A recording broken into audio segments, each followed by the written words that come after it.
잠언 21장 1절부터 4절까지의 말씀과 26절부터 끝절까지의 말씀 두 군데를 제가 읽겠습니다. 왕의 마음이 여호와의 손에 있음이 마치 봇물과 같아서 그가 임으로 인도하시느니라. 사람의 행위가 자기 보기에는 모두 정직하여도 여호와는 마음을 감찰하시느니라.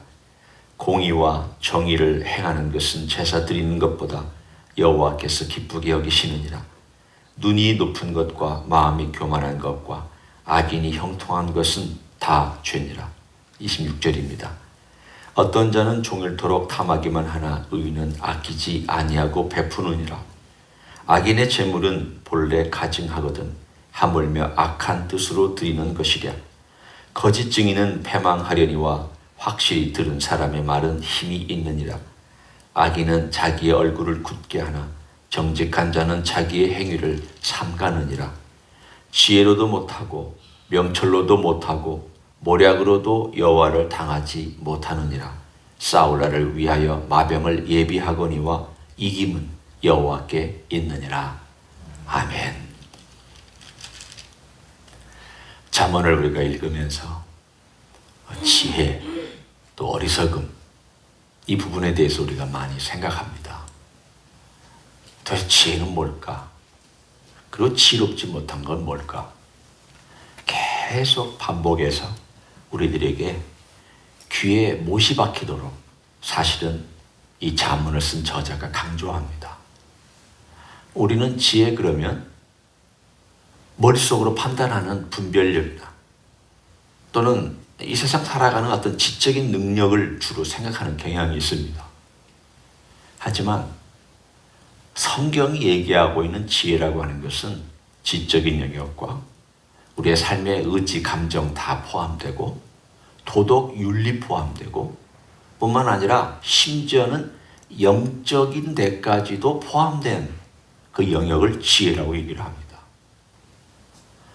그렇기 때문에 우리가 지혜는 이건 정말 필수구나. 선택 과목이 아닙니다. 선택 과목이야. 내가 좋아하면 할 수도 있고 싫어하면 안 할 수 있는 게 선택 과목입니다. 필수는 안 하면 졸업 못 합니다. 안 하면 문제가 생깁니다. 우리의 기독교인의 삶 가운데서 지혜롭게 살아야 된다라고 하는 것은 선택이 아니기 때문에 어떻게 하면 내가 이걸 잘 터득해 갈 수 있을까? 문제는 한번 이 과목은 끝나는 내가 요 기간 동안에만 하면 끝나는 게 아니라 평생 선택해야 되고 평생 내가 따라가야 되는 과목이기 때문에 매일매일 씨름하면서 살아가야만 하는 그런 과목입니다. 지혜로움은 하나님과 연결되어 있고 어리석음은 사탄과 자기 자신의 욕심과 연결되어 있습니다. 지혜로움은 선한 열매를 맺고 어리석음은 악한 열매를 맺습니다. 지혜로움은 하나님의 의를 따라가고 어리석음은 인간의 의를 따라갑니다. 지혜로움은 이 땅에서 부지런히 자기 마음을 살피며 부족함을 하나님께 아뢰고 도움을 구합니다. 어리석음은 자기 고집과 자기 생각에 빠져 헤어나오질 못합니다. 또 지혜로움은 다른 사람에 대해 선을 베풀고 의를 베풀 줄 압니다. 그러나 어리석음은 다른 사람에 대하여 인색하고 선을 베풀질 않습니다. 늘 자기만 합니다. 또 지혜로움은 결국은 이웃과 본문엔 성이라고 나와 있지만 마을과 주변을 복되게 만들지만 어리석음은 주변을 황폐하게 만듭니다. 지혜로움은 자기도 살리고 주변 사람도 살리지만 어리석음은 자기도 죽이고 주변 사람도 죽입니다. 따라서 영역이 너무 광대하고 넓기 때문에 이 지혜로움을 우리가 반드시 알아야 하고 반드시 배워야 되고 반드시 내가 이 삶 가운데서 깨달아가야 하는 것이구나 라는 것을 강조하기 위해서 또 반복하고 또 반복하고 또 반복하고 있습니다. 이 지혜로움이 제일 제가 처음 출발할 때 하나님으로부터 온다는 것과 하나님이 주신다는 것과 하나님을 경외하는 것이 지혜의 근본이고 출발이라고 얘기를 했습니다. 따라서 우리의 삶의 모든 영역마다 하나님께서 이 모든 것에 배후에 계시다. 모든 원리가 있죠. 지혜로움에도 원리가 있고 어리석음에도 원리가 있습니다. 지혜롭게 하면 이렇게 된다. 어리석게 하면 이렇게 된다. 예를 들면 죄를 지면 이렇게 되고 누군가에게 선을 베풀면 이렇게 된다. 이런 원리들이 쭉 있습니다. 원리를 세우는 분이 누구냐? 하나님이시죠. 그럼 이 원리를 지금도 주관하시면서 유지하시는 분이 누구냐? 하나님이시죠. 이 원리를 가지고 언젠간 책임을 묻고 이 모든 것에 대해서 심판하시는 분이 누구냐? 하나님이시죠. 이걸 잠언은 강조합니다. 그러니까 잠언이 강조하고 있는 내용은 단순히 지혜롭게 살아라. 이런 지혜를 펼치면서 걸어가라. 이런 행동을 모방해봐라. 예, 그럴 수 있습니다. 그렇게 해도 괜찮습니다. 그러나 핵심이 빠져 있습니다. 이건 다 흉내내기에 불과합니다. 능력은 없는데 모양만 있는 것입니다. 경건도 얼마든지 흉내냅니다. 사도 바울도 그런 말씀을 우리에게 전해주지 않았습니까? 경건의 모양만 있고 능력이 없다. 그 이야기는 얼마든지 흉내내고 얼마든지 인 것처럼 살아갈 수 있고 얼마든지 그렇게 말할 수 있고 얼마든지 종교생활을 할 수 있지만 능력은 차원이 다릅니다. 능력은 내게서 나오는 것이 아니기 때문입니다. 따라서 오늘 하나님께서 원리를 만들어 놓으셨고 원리를 운영하시고 지탱하시며 주관하시고 하나님께서 이 모든 것을 함께 하시고 책임을 물으시는 이 모든 과정들을 계속 강조하고 있기 때문에 오늘 본문에 저는 그것을 다시 한번 21장을 통하여 보기를 원합니다. 먼저 본문을 볼 때 가끔 이 성경의 저자들은 하나님을 의인화해서 표현할 때가 있습니다. 의인화한다는 그런 말은 하나님께서도 눈으로 보신다든가 또 하나님께서 손으로 뭘 하신다든가 발로 뭘 하신다든가 이런 표현들 인간적인 어떤 표현들입니다. 우리는 모릅니다. 하나님이 이 눈처럼 생겼다 그렇게 얘기할 수 없습니다. 하나님 우리 귀처럼 생겼다 그렇게 얘기할 수 없습니다. 하나님의 형상이란 겉의 형상을 의미하는 건 아닙니다. 예수님이 인간으로 오셨다고 처음부터 예수님이 우리하고 똑같은 인간으로 계셨느냐 그런 모양이셨느냐 우리는 모릅니다.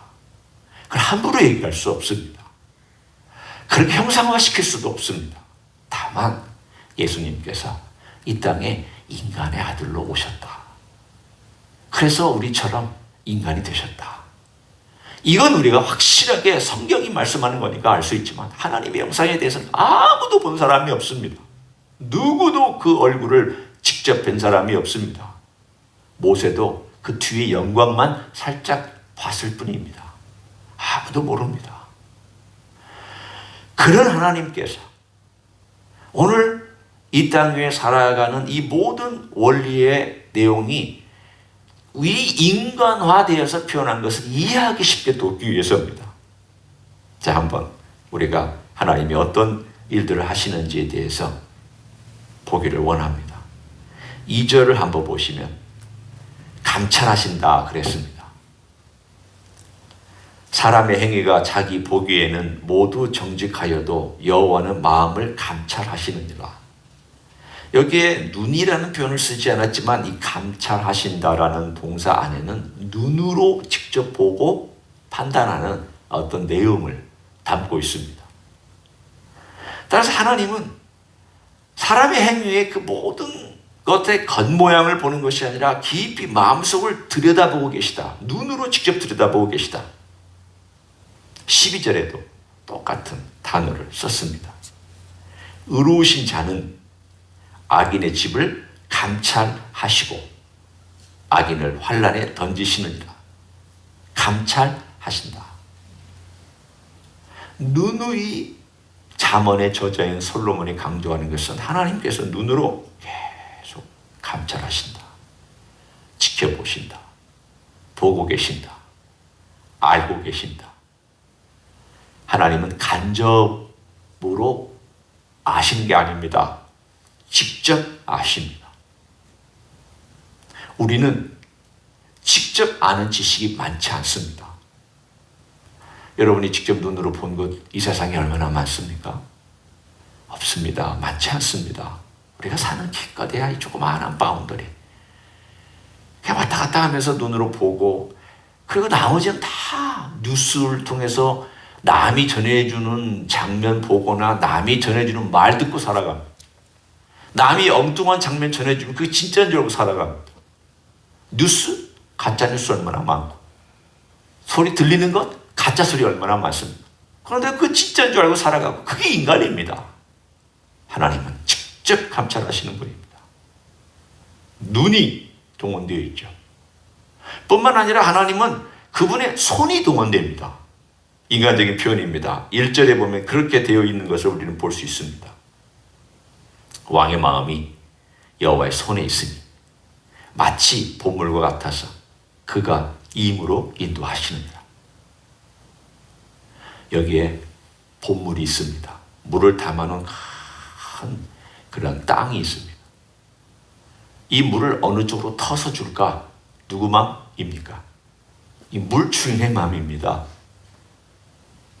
동쪽으로 틀 수도 있고, 서쪽으로 틀 수도 있고, 북쪽으로 틀 수도 있고, 남쪽으로 틀 수도 있고, 그 가운데 끝으로 틀 수도 있고, 어디로 틀느냐는 주인 마음입니다.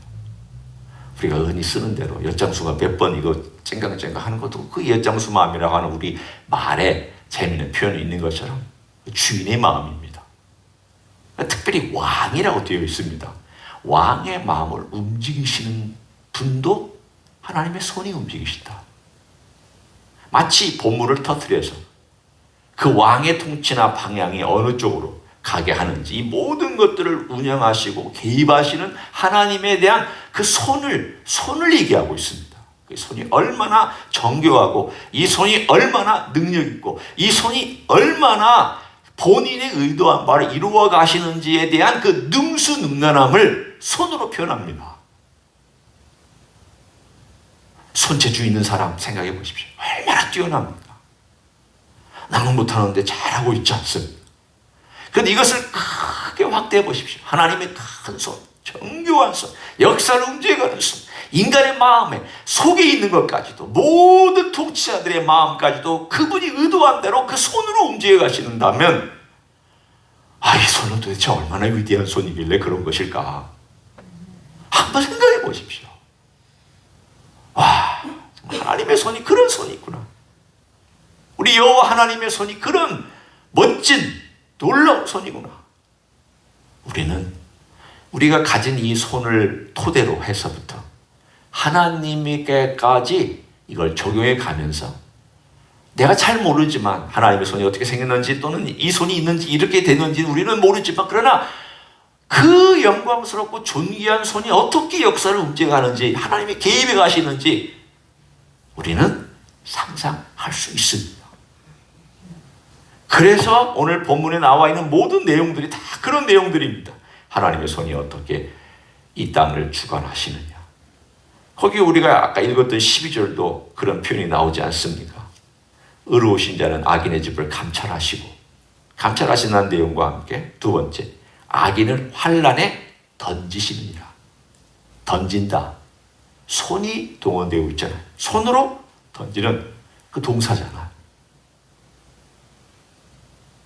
하나님의 개입은, 그리고 하나님의 역사를 주관하시고 이 모든 악과 선과, 그리고 이 땅에 진행되는 모든 일들과 원리들까지도 하나님은 그분의 의도한 대로 진행하고 있다는 것을 또 반복해 줍니다. 그러면서 심지어는 너 머리 장깨 쓰지 마라. 하나님의 머리에 지혜가 어떤지에 대하여 우리가 맨 마지막에 읽었던 내용까지 등장합니다. 30절 한번 보십시오. 지혜로도 못하고 명철로도 못하고 모략으로도 여호와를 당하지 못하느니라. 여러분, 눈으로도 못 당합니다. 손으로도 못 당합니다.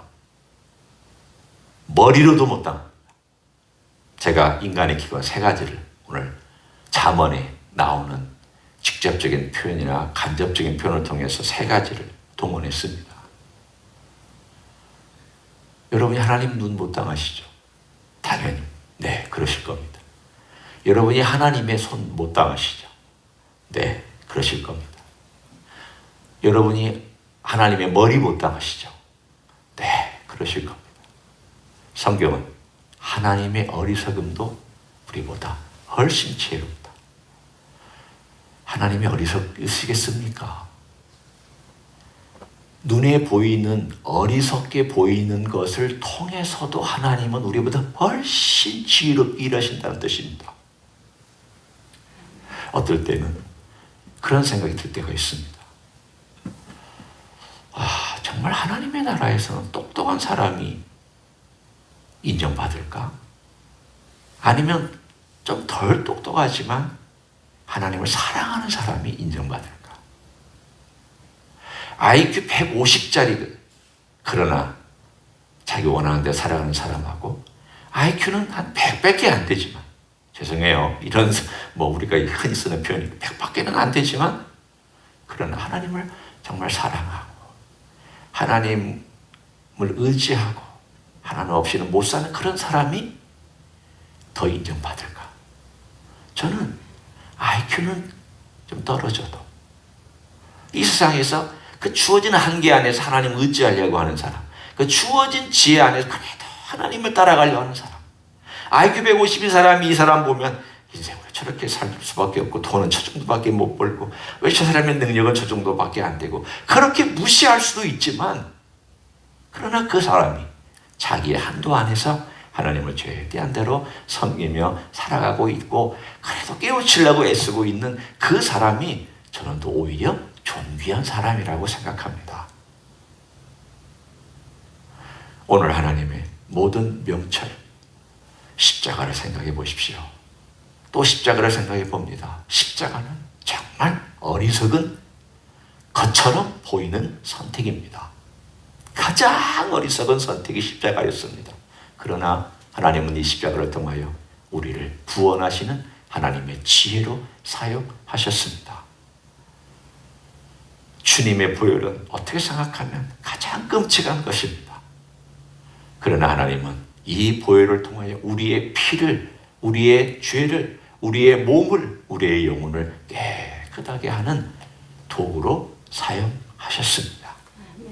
하나님의 지혜를 우리가 따라가기로 작정하면 처음에는 이해하지 못하지만 나중에는 아름다운 보상이고, 처음에는 따라갈 때에 이렇게 해서 손해보는 것 같지만 그러나 결국에는 하나님의 아름다운 축복이 있는 줄로 믿습니다.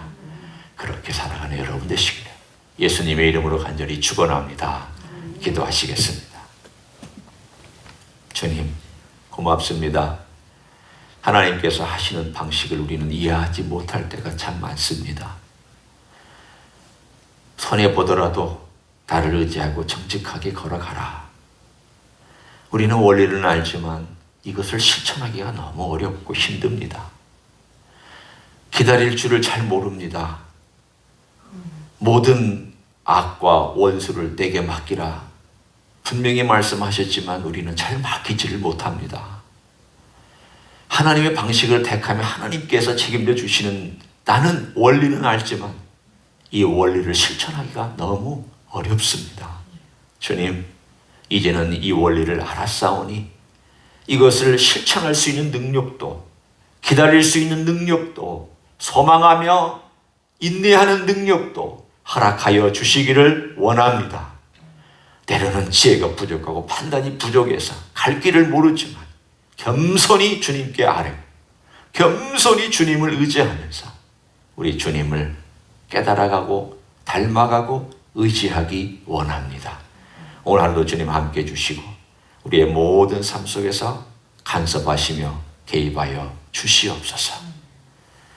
이제는 우리 구주 예수 그리스도의 은혜와 하나님 아버지의 극진하신 사랑과 성령 하나님 교통하심의 역사가 우리 하나님의 그 놀라우신 지혜를 내 지혜의 근본으로 삼고 배우기를 원하고 깨닫기를 원하고 실천하기를 원하여 우리 주님 앞에 헌신하는 이 자리에 참여한 모든 종들 위에와 주임지 히스교회 위에와 이민교회들과 한국교회들과 선교사님들 위에 이제로부터 영원히 함께 하실지어다.